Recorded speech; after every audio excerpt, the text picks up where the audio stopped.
Sir గరుడే sir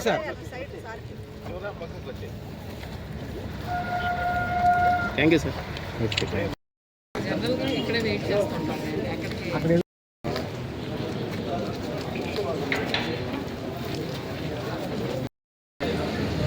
sir నాటు బాంబులు అది వారి కేసులు కూడా ఉన్నాయి సార్ నిన్న కరెక్ట్గా ఏంటంటే 250 ఇల్లు కూడా ఉన్నాయి సార్. చదివేశారు మునుగోడులో కూడా నాటు బాంబు కేసు మేము ఏర్పాటు చేస్తామన్నది వాళ్ళు మాట్లాడితే వాళ్ళకి ఒక భరోసా ఇవ్వడం జరిగింది. వాళ్ళు వేరే జిల్లాకి వెళ్ళడానికి ఆలోచనతో, కానీ ఇక్కడే ఎమ్మెల్యే గారితో మాట్లాడిన తర్వాత ఆ ప్లేస్ ని వదిలేసి ఇక్కడే వస్తున్నారు. వాళ్ళు ఈ రాష్ట్రం నుంచి కాదు, వేరే రాష్ట్రం నుంచి, వాళ్ళు వెస్ట్ బెంగాల్ రాష్ట్రం నుంచి ఆంధ్రప్రదేశ్కి రావడం, ఆంధ్రప్రదేశ్లో కూడా నెల్లూరు జిల్లాలో మనుగోలుకి రావడం అనేది చాలా మంచి శుభ సంకేతం. ఇప్పుడు దీంట్లో కూడా కొన్ని ఇష్యూస్ ఉన్నాయి. నేను జాయింట్ కలెక్టర్ గారిని ల్యాండ్ అక్విజిషన్ ఆఫీసర్గా సార్ లాస్ట్ వీక్ నియమం చేయడం జరిగింది.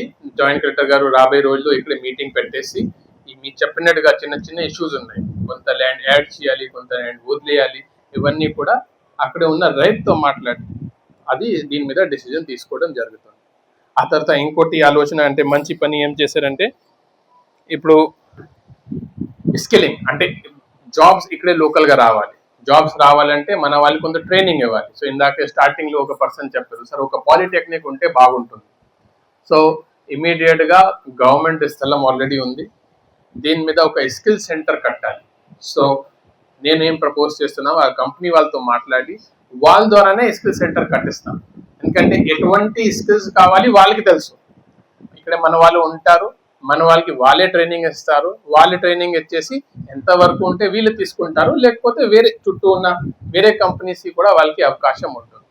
ఇది ఆలోచనతో ఈ కంపెనీది కూడా మనం కొంచెం ఫాస్ట్గా ల్యాండ్ అక్విజిషన్ చేసుకొని త్వరలోనే గ్రౌండ్ అయినట్టుగా మనం ప్రయత్నం చేయడం జరుగుతుంది. నెక్స్ట్ ఇప్పుడు మీ అందరికీ తెలుసు ఈ ఇరిగేషన్ వ్యవస్థ ఎప్పుడో 30-40 years బ్యాక్ స్టార్ట్ చేయడం జరిగింది. ఒక కొత్త ప్రాజెక్ట్ కట్టడం ఈజీ, కానీ దీన్ని మెయింటైన్ చేయడం కూడా చాలా ఇంపార్టెంట్ ఉంది. సో ఒక రైతు ఇప్పుడు వచ్చి చెప్పారు ఒక యూటీ పూర్తిగా పోయింది, సో దీనికి సంబంధించిన 1,67,00,000 అవసరం ఉంది, కానీ దీనివల్ల 10,000 ఎకరాలకి లాభం జరుగుతుంది. ఇది చాలా మంచి ఆలోచన. డిస్ట్రిక్ట్ లెవెల్లో ఎక్కువ డబ్బు ఉండదు, కానీ ఎమ్మెల్యే గారు నేను ఇద్దరు మాట్లాడి ఇది టేకప్ చేయడం అనేది ఇంపార్టెంట్ కాబట్టి ఈరోజు సభాముఖంగా దీన్ని శాంక్షన్ చేస్తున్నాం. ఎందుకంటే ఫస్ట్ మన కమ్యూనిటీ డిఆర్డిఏ పీడీ డ్వామా కొంతమంది శ్మశానం ఉంది, భూమి ఉంది, కానీ వెళ్ళిన దారి లేదు, వర్షాకాలంలో సమస్య వస్తున్నాయి. సో అది మనం ఖచ్చితంగా మన దగ్గర మండల్ లెవెల్లో ఉన్న డబ్బుతో శాంక్షన్ చేసుకోవచ్చు.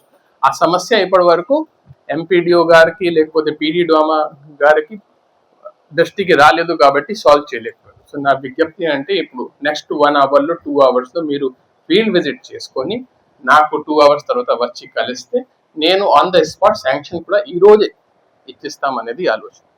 సో ఇది ఇట్లాంటి ప్రతి మండల్కి ప్రతి వారం ఒకసారి అందరూ ఆఫీసర్స్ వెళ్తున్నారు, ఆల్మోస్ట్ ఒక రోజు మీ గ్రామంలో ఉంటున్నారు.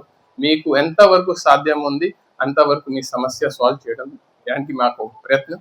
సో ఈ రోజుతో మన సర్వేపల్లి కాన్స్టిట్యుయెన్సీ పూర్తి అయిపోతుంది, కానీ వర్క్ ఇప్పుడే స్టార్ట్ అయిపోయింది. మళ్ళీ ఒకసారి ఇక్కడే రావాల్సింది వస్తుంది, రివ్యూ చేయాల్సింది వస్తుంది. ఇక్కడ వచ్చిన గ్రీవెన్స్ని సకాలంలో 1 నెల కానీ 2 నెలలు కానీ కొన్ని వర్క్ 1 వారంలో అయిపోతుంది, కొన్ని వర్క్ 1 నెల పడుతుంది, కొన్ని వర్క్ 3 నెలలు పడతాయి. కానీ మనకు దృఢ సంకల్పం ఉంది, ఖచ్చితంగా ఏమేమి గ్రీవెన్స్ మా దగ్గర వచ్చినాయి ఖచ్చితంగా దీన్ని పరిష్కారం చేయాలి మా ఆలోచన, ఖచ్చితంగా చేసి చూపిస్తాం. Thank you. కప్పలు సస్తున్నాము, మురుగునీటితో బతకలేకపోతున్నాం, జబ్బులు వస్తున్నాయి, రివర్స్ నీళ్లు వస్తున్నాయి, అవుట్ఫ్లో లేదు, బయటకు పోవడం లేదు, నీళ్లు వెనక్కి వస్తున్నాయి, మా ఇళ్ళ కాడ నిలబడిపోతున్నాయి. ఈ డ్రైన్లు తీసేయండి, డ్రైన్లు కట్టకపోయినా పర్వాలేదు తీసాడు పారేయండి, లేకపోతే దాన్ని ఏదైనా రిపేర్లు చేయించి మామూలుగా పనిచేసేటట్టు చేయండి అని చెప్పి ఏ ఊరికి పోయినా మేజర్ కంప్లైంట్స్లో ఇది కూడా ఒకటి హౌసింగ్, 2 డ్రైన్స్, 3 బేస్మెంట్లు, 4 ఇళ్ల స్థలాలు, దొంగ ఇళ్ల స్థలాలు. ఇవన్నీ దృష్టిలో పెట్టుకొని వాటిని ఎట్లా పరిష్కారం చేయాలా అంటే మనం చెప్పేది అత్యంత పేదరికంలో ఉండేవాడు. ఇప్పుడు అక్కడ మళ్ళీ ఇప్పుడు బేస్మెంట్ లెవెల్లో బీసీలు గీసీలు జోలికి పోలే. ఏమంటాము థర్డ్ టైప్ ఆఫ్ అదే వాట్ యు కాల్ మూడు రకాలు. ఆప్షన్ 3 ఏంటంటే ఆప్షన్ 1 వాళ్ళు కట్టేసుకుంటారు, డబ్బులు ఇస్తారు. ఆప్షన్ 2 వాళ్ళు కడుతుంటే మెటీరియల్ వెళ్ళిస్తారు, వాళ్ళు సొంతంగా కట్టుకుంటారు బెనిఫిషరీ.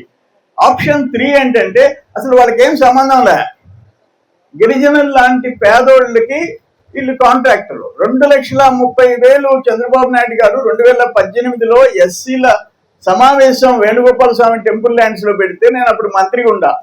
పోబోయే ముందు గెస్ట్ హౌస్ లో సీఎం గారు ఒకటి అడిగారు, ఈ ఎస్సీ ఎస్టీల సభ బహిరంగ సభలో ఏమి సలహాలు మీరు ఇస్తారు అంటే 1,80,000 కేంద్రం 1,50,000 ఇస్తుంది, 30,000 ఎన్ఆర్ఈ చేసు, అడిషనల్ గా ఒక 50,000 ఇస్తే ఎస్సీలు ఎస్టీలు ఆ ఇళ్ళు కట్టుకుంటారు సార్, మన మిగతా వాళ్ళ మీద ఆధారపడకుండా అని చెప్తే ఆ రోజు జీవో ఇచ్చాడు. డయాస్ మీద సీఎం గారు ప్రకటించారు, 1,80,000ని 2,30,000 చేస్తున్నాను, మీరు ఇల్లు కట్టుకోండి అని చెప్పేసి. మళ్ళీ గవర్నమెంట్ మారంగానే అది ఆ 2,30,000 తీసేసి 1,80,000కి పరిమితమై రాష్ట్ర ప్రభుత్వం సొమ్ము ₹1 ఖర్చు పెట్టకుండా కేంద్ర ప్రభుత్వం ఇచ్చిన 1,50,000 కేంద్ర ప్రభుత్వం సంబంధించిన ఎన్ఆర్ఈజీఎస్ గ్రాంట్ కలిసి 1,80,000తో ఇల్లు కట్టడం మొదలు పెట్టారు. ఆ 1,80,000 ఆప్షన్ 3లో అదన్నా ఖర్చు పెట్టాలి వాళ్ళకి న్యాయంగా. దాంట్లో డబ్బులు తినేసి ఆ గిరిజన బిడ్డలకి